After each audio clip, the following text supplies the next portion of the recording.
we needed sunlight in there. And the stage we had to build it on wasn't tall enough for a sun. No, I know. So, I have it.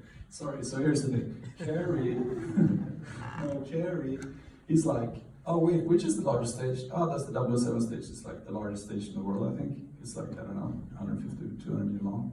And he decides to get the production designer to build like this huge set. And when he steps in, I'm like, oh my God, this is amazing. Built this in like 2 weeks. It's like, it's insane what they built. Like you see the water set there, the lab. And then when I come in, I was like, wow, this is amazing. Cary comes in, he's like, can it be a little longer? and so to his point on the Poison Garden, as both that set actually and the Poison Garden was huge compromise. I mean, huge challenges for me because the Poison Garden, the production designer asked us if he wanted to build it outdoors because it was big, right? And outdoors you could work with the daylight and all that.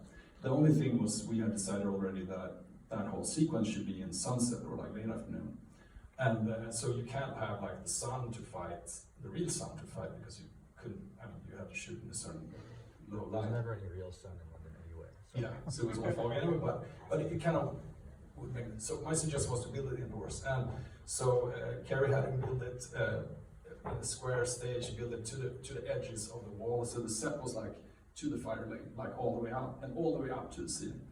We had put in like an ambient light beforehand, but then so we had to get the sunlight in there, but we cut a hole in the set on the edge, and then we had 100K soft sun on the corner that acted as the sun throughout. But then the other set on the Bond stage had like this whole like what do you call doors that open.